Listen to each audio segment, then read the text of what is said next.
After the uprisings of 1848 in Europe, political elites within the capitalist world system gravitated toward cultivating a centrist geoculture being the nexus of ethical norms within a world system. This technocratic centrist geoculture constituted an ideological justification for the use of slow and expert-controlled reforms to integrate minority populations and the working class into the institutional structures of the world system, essentially buying off their consent. The centrist geoculture was the work of the elite political coalition between centrist liberals and liberal conservatives. Centrist liberalism is the most successful variant of liberal ideology in which political authority is only considered legitimate if it enforces and is mediated by checks and balances which ensure respect for minority rights, while also catering to the good of society at large. Liberal conservatism is likewise the most successful variant of conservatism in which pragmatic limitations derived from communal traditions are applied to a liberal constitutional political authority in order to create an optimal social order. Liberal constitutionalism being a state constrained by the rule of law in which legal regularities take precedence over the whims of leaders. The successful propagation of the centrist technocratic geoculture is what made these forms of liberalism and conservatism the most successful version. Their world historic achievement was the creation of the liberal democracy as the main form of state structure in the Western world. Liberal democracy is the combination of electoral democracy with separation of powers within the state and the enforcement of civil rights by the state. Liberal democracy was a huge success, especially since the World Wars, in allowing for the slow development of civil rights and welfare state mechanisms, while at the same time preventing the masses from achieving the kind of political power that would allow them to overturn the basic inequalities at the root of Western civilization, such as class domination, racism, and patriarchy. The construction of the centrist geoculture through the centrist liberal conservative coalition allowed centrist liberals to marginalize less centrist versions of liberalism, such as radical republicanism, which demanded the erosion of the separation of powers in favor of democracy, and it allowed liberal conservatives to marginalize illiberal conservatives who oppose constitutional liberalism on the grounds that it doesn't align with traditional limitations on social progress. Unlike the political center, socialists on the political left sought the overthrow of capital by labor and the construction of a new world system organized around classless free associations. However, the centrist geoculture served to move socialists to the center. Socialists tended to think they needed to use the political mechanisms of the centrist geoculture in the form of political parties, the state, elections, and reformist unions in order to bring about social change in the direction of a socialist world system. The earliest and most successful version of centralist socialism which calls for the capture of centralized political power within the world system, were the socialist parties in Western Europe represented by the Second International, which collapsed as a result of World War I. This social democratic Marxism was transformed by Stalin into Marxism-Leninism, the most successful version of centralist socialism, which affirms the necessity of the transition to a socialist world system through the construction of revolutionary national political authorities. Marxism-Leninism was the official ideology of all communist regimes, and while the Cold War led the West to portray Marxism-Leninism as an extremist threat to liberal democracy, which in significant ways it was, Marxism-Leninism represented the pull of the centrist geoculture on the socialist movement. Without the propagation of nationalism through the centrist geoculture and the use of the welfare state by centrist political economy, Communist Party-dominated Marxist-Leninist regimes extolling the virtues of the socialist motherland while redistributing wealth through bureaucratic state planning would have been impossible. Ironically, Marxism-Leninism became a mechanism for the expansion of the capitalist world system, which could be integrated, if ambiguously, into the Cold War centrist geoculture. While Marxist-Leninist regimes claimed to be building socialism, what they were actually doing was partially insulating themselves from world market competition in order to support national wealth redistribution. This process did more to integrate populations into capitalism than any multinational corporation has ever done. It also allowed the ruling ideology to promise that the ultimate communist utopia could be achieved after the process of building socialism was completed. The effect of all this was to construct the centrist geoculture, which normalized and justified the social structures of the capitalist world system. This geoculture would rule unopposed for generations. In 1968, workers and students rose up both in opposition to the liberal order led by the United States and against the old left Marxist-Leninists to demand a break with centrist technocratic processes of social change for more wide-reaching and accelerated social transformation. The 68 rebels pointed out how the technocratic version of change permitted by the centrist geoculture was used to prolong the lifespan of fundamental social inequalities both in liberal democracies and communist dictatorships. 68 forced the Cent-Lib/LibCon coalition to shift toward the center-right by slashing the welfare state, breaking the power of labor, and increasing the mobility of capital. 68 also sounded the bell for the collapse of Marxism-Leninism, where populations stopped believing that old left parties in power would eventually deliver them radical social change. In the last decade of the 20th century, the communist regimes would either collapse or reform beyond recognition, while putting Marxism-Leninism on the back burner. Even when you feel low, you can still go. Even when you feel slow, you can still go. Even when there's no hope, you can still go. I never answer to no, man, I still go. Go, go, go, go, go, go, go, go, go, go. Hustle hard, hustle every single day. I'll be making moves till I'm buried on my grave. So much To more the than just system, I rallying don't for wanna be a president slave. Trump. I've It's been rallying doing shit for my our way, way of or life, the the highway. American dream, And in the against driveway, fake there's a news. nice range. Cause I grind through the Protest an climb, election I late ain't fight in pain. Evanston. You'll never hear me, bitch, nah, I don't complain. Just gotta flip the switch and you can go and obtain anything you want, anything you need. Your mind's got the key ingredient, it's Their day belief. election will They'll be see January with the 6th. negativity, but I When just Congress slide right decides by electoral that votes energy. and ratify the Even 2020 when you election feel low, results. you can still go. Even For when some, you feel it was slow, just a you can rally for still their go. president. Even when there's no For others, hope, you can still it was a go. call to I arms. never ran, should've known, man, I still go. Go, go, go, go, go, go, go, go, go, Over a go, million mentions go, on social media go, of the story. go, go, go, Maps were shared of the go, building's go, layout. go, There was go, talk of bringing go, weapons and ammunition. go, Commenced discussions over which lawmakers should be targeted go, first. go, This go, anger go, was based on go. war. You got a mind, but even that could change. You could flip the gray matter like some batter in your brain. That's why they say, fake it till you make it A. And if you play that game, then you just might make a change. Rearrange all the bad to okay. Take the worst thoughts saying, turn them to a game. Take the best thoughts saying, put them on display. On repeat in your brain till you're feeling no more pain. Never slow yourself down, you can do some more. Push past start a pain and you find a door. Open it up and finally explore everything that you thought you could never do before. And even when you feel low, you can still go. Even when you feel slow, you can still go. Even when there's no hope, you can still go. I never answer to no, man, I still go. Go, go, go, go, go, go, go, go, go, go, go, Insurrection. go, go, go, go, when you feel low, you can still go. Even when you feel slow, you can still go. Go, go, hope, you can still go. I never answer to no, man, I still go. Zero threat. Right from the start, it was zero threat. And spreading throughout the Republican Party. Even calling it insurrection, it wasn't. By and large, it was peaceful The protest. 68 revolution, along with the onset in the 70s of a decline in real production that would undermine the ability of the capitalist world economy to pay for welfare states and union negotiating power, was a significant setback for the centrist geoculture's ability to effectively constrain political legitimacy. The stage was ultimately set for illiberal, non-centrist ideological forces of the right and left to assert geocultural authority. Populism has since the 90s become the most significant manifestation of opposition to the centrist geoculture.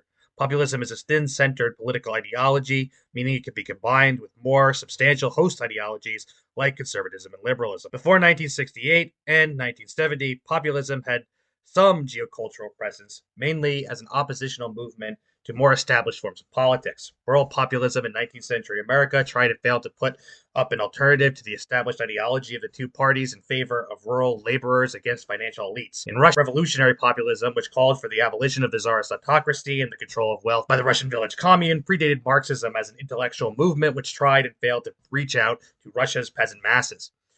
Juan Domingo Perón was a populist leader in Argentina who championed a corporatist form of populism aimed at the mestizo population. Perhaps the most famous form of pre-late 20th century populism is fascism, an ideology which called for an ultra-nationalist revolution against the capitalist world system, which would eliminate its cultural and economic materialism, democratic state structures, and international legal limitations on national sovereignty, in favor of a totalitarian order of national rebirth.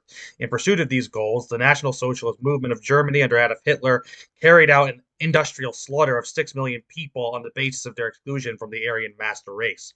Although fascism is now a common political scare word, it is only so because the defeat of the Axis in World War II and the horror of the Holocaust geoculturally marginalized all genuine post-war fascist groups and thinkers into a countercultural underground, which can only make its influence felt via hate crimes and acts of terrorism. Populism is the sin-centered political ideology which opposes the morally upright common people to the morally corrupt elite and seeks political authority to marginalize the latter and represent the former. Populism gravitates toward more far-left and far-right host ideologies since this moral majoritarianism doesn't fit well with centrist politics. The point of the technocratic geoculture engineered by the Cent-Lib-Libcon coalition is to create specialist forms of authority that act as a check on popular rule. The very point of populism is to upend these checks and characterize them as tools of the corrupt elite for shortchanging the people. Populism was thus always mainly a form of opposition to the elitist checks on popular rule facilitated by the centrist geoculture and its liberal democratic forms of political authority. In the post-68, post-70 period, new populist movements began rising around the world. Europe predominantly saw the development of a populist form of illiberal conservatism, which is thus far right, and Latin America predominantly saw the development of a populist form of radical liberalism, which is thus far left. The development of parties in Europe, such as FN in France, Fidesz in Hungary, Law and Justice in Poland, and AfD in Germany, as well as the appearance of politicians such as the Le Pens, Giorgia Meloni, Geert Wilders, and Viktor Orban, represent ethnocratic conservatives seeking to limit immigration and cultivate welfare states for the native European population while criticizing the political establishment for supposedly prioritizing the interests of foreigners over the common people represented by legitimate members of the European national community. This form of populism tends toward Euroscepticism, opposition to the European Union, because it puts international limits on the sovereignty of European nations and was created to function as a technocratic check on popular rule within the European centrist geoculture. In the United States, ethnocratic populism of the illiberal conservative variety has cropped up through the Tea Party movement's absorption by the Trump-led MAGA movement. The point of this kind of conservatism is to transform the liberal democratic state into an illiberal democratic one, where electoral representation is preserved, but civil rights and separation of powers are done away with in order to exclusively represent the moralistically defined common people. In Hungary, Viktor Orban and his Fidesz party have successfully achieved the transformation of Hungary from a liberal democratic to an illiberal democratic state. This was accomplished by an internationally condemned constitutional augmentation achieved as a result of Fidesz parliamentary majority. The independence of media and civil society organizations has effectively been eliminated under the justification of fighting foreign propaganda. In the United States, Donald Trump has used his second term to accelerate his attempted transformation of the United States into an illiberal democracy, firing droves of federal employees, suing opponents of the media, and making unilateral policy declarations, leaving the courts to challenge their legality. He is also testing the bounds of civil rights by detaining, surveilling, and deporting masses of people on the basis that they are illegal immigrants, despite often ignoring any due process. In Europe, the far right has increasingly framed the ideological framework in which politics is conducted, even for center-right parties, despite the fact that European voters are often far more concerned with cost of living and the ecological crisis than kicking out migrants. The most significant attempted illiberalization in Trump's first term was an attempted self-coup in which he encouraged a riot at the U.S. Capitol and plotted the creation of fake electors to overturn the 2020 presidential election results in his favor. In both Europe and the United States, there has been much consternation by the political establishment over the populist far right, but the partisans of the centrist geoculture are stuck in a bind where they have nothing to offer which would arrest populist critiques of their elitism, while at the same time, if they repress the populist movement, they are likely to simply embolden it, as the populists will use any hint of persecution to forward their narrative of monolithic elite control over the system. While liberal conservatism is certainly not fascism, one can draw some parallels between the rise of the far right in the interwar period and the rise of the far right today. The First World War and the Great Depression shook up the geoculture to produce a crisis of liberalism. With the centrist geoculture systematically failing to prevent the horrors of economic crash and fratricidal war, liberal democracy found itself under threat from radical ideologies to the right and left.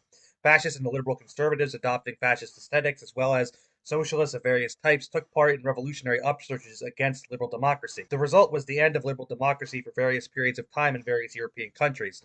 Since 1968, the workers' student uprisings, as well as a decline in real production, has produced another crisis of liberalism, where democratic backsliding is replacing liberal with illiberal democracy around the world. The crisis of the interwar period was ended by the defeat of the Axis in World War II, which allowed the liberal democratic United States and the Marxist-Leninist Soviet Union to together dominate geopolitics for the entire second half of the 20th century. The centrist geoculture was thereby restabilized by the defeat of fascism, the end of the Great Depression, and the ascendance of the US and USSR. The contemporary crisis of liberalism sees no end in sight because it is fueled by a general structural crisis of the world system. The increase of costs of production over the last 500 years has squeezed capitalists between need and demand for public spending funded by taxation, the disappearance of cheap labor in rural zones to mitigate the success of working class organization, and specialized middle managers demanding higher pay. The very ability of capitalists to sell their products for more than it costs to produce them to make profits is thus thrown into question, since profit-making is the motive force of the capitalist mode of production. The modern world system, MWS, is facing a fatal crisis. The Great Depression was merely a periodic downturn, as traumatic as it was. The world system is characterized by contractive waves in which competition spurs and then exhausts profitability as a result of technological development, leading to what economists term business cycles, periodic booms and busts in markets. The buildup of American producers as a result of the American-led post-war economic reconstruction laid the basis for a new A phase of the contractive cycle, the boom phase. The oil price crisis in the early 70s triggered a B phase or bust. The current structural crisis is structural because it is not just a normal downturn in the business cycle, but a historic exhaustion of the basic mechanisms of the capitalist world economy. This means that, unlike the former, the structural crisis signals the end of the world system in general. The capitalist world economy will disappear within the next half century. The death of the world system means that contemporary challenges to the dying centrist geoculture will be forced over time on an ideological trajectory toward the creation of a social system that will replace the MWS. The ethnocratic conservative side of populism represents a step in the direction of replacing the MWS with a new system of inequality and hierarchy. However, ethnically exclusive ethnocracy, relies on the democratic state, and far-right populists are still too attached to existing state structures in order to meaningfully orient themselves to creating a new social system at this juncture. The structural crisis forced the demise of Marxism-Leninism with the dissolution and dramatic reform of most of the socialist bloc and the geocultural sidelining of the international communist movement. In its wake, a left-wing form of populism was birthed to some extent in Europe, but especially in Latin America with the so-called pink tide of leftist governments. The governing leftist movements were formed when grassroots mobilizations against resource extractivism were brought under the control of and integrated into leadership structures of state power. Left-wing populists such as Correa, Chavez, and Morales articulated a left-wing populism which called for the common man to be empowered by the state structure through referendum and charismatic leadership, which largely bypassed or eroded the separation of powers in order to dispossess the oligarchic elite. Although they often identified with socialism, like the left-wing Narodnik populists in Russia, the ideology did not call for the creation of a world system based on the voluntary association of laborers, but rather for a nation-state structure which prioritized the interests of working people and racial minorities over ruling classes and upper status groups. Left-wing populism always trends toward radical liberalism which rejects the centrist emphasis on checks and balances which weigh majority rights against public goods, rather than socialism. Populism calls for morally homogeneous central political authority which vests power in the people, whereas the point of socialism is ultimately the disappearance of centralized political power as the result of strictly voluntary and participatory organization of social institutions. Thus, the combination of populism with the far-left vision for the egalitarian distribution of power and wealth leads not to socialism, but to a non-centrist liberalism in which meritocratic checks and balances are replaced with a political authority which protects and defends liberty via sweeping wealth redistribution and unmediated majority rule. Left-wing populism, like right-wing populist ethnocracy, trends toward illiberal democracy, where civil rights and separation of powers are undermined in favor of majority rule and expansive state structure, whose ostensive purpose is to enact that majority rule. In Venezuela, under pressure from popular disaffection with the once extremely widely supported ruling party and constant regime change attempts on the part of elites in the United States, Chavez's successor, Maduro, has turned Venezuela into an illiberal democracy in which he holds autocratic power. The reason that socialism developed in the first place is that there is an ambiguity at the heart of radical liberalism. It is supposed to protect the liberty of the vast majority, but in order to do so, it must invent a vast bureaucratic and hierarchical state apparatus in order to enforce sweeping majority rule, ultimately subordinating the masses to stringent political hierarchies. Perhaps the best example of this is the Jacobin political terror, which was characterized by the anarchist communist Peter Kropotkin for its subordination of the autonomous initiative of the masses in the name of carrying out the revolution.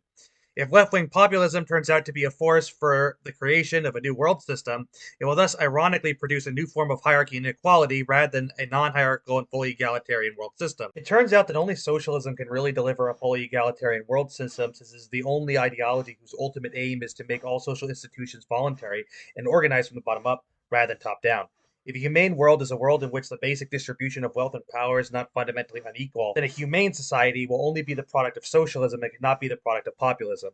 It clearly won't do, however, to try and bring back Marxism-Leninism or any other centralist form of socialism, since centralist socialism integrated socialism into the world system's centrist geoculture by hitching the prospects for socialism to the MWS's existing centers of political power, ultimately preventing the socialist movement from achieving its revolutionary goals and preserving capitalism for around 2 centuries. Anarchism, the decentralist form of socialism, advocating the immediate replacement of institutions of centralized political power, such as the state, political parties, and bureaucratic reformist unions, with self-organized associations such as revolutionary unions and anarchist propaganda groups, thus likely presents itself as the best path toward replacing capitalism with a genuinely humane world system. If you liked that video, please subscribe and like and all that garbage. If you want to support content like this, you can head over to my Patreon. I would also recommend checking out my boyfriend's channel for similar content that is also very good, post comprehension. And if you want to check out written content from me, then you can go to the website Red and Black Anarchists. That website also has great work from many other anarchist writers. So it's definitely worth your click. Um, and all the relevant links will be in the description. Um, Also, check out, this will also be in the description, my podcast that me and my boyfriend do, Whispers of a Dark Future. It's a current event podcast from an anarchist perspective. Thanks.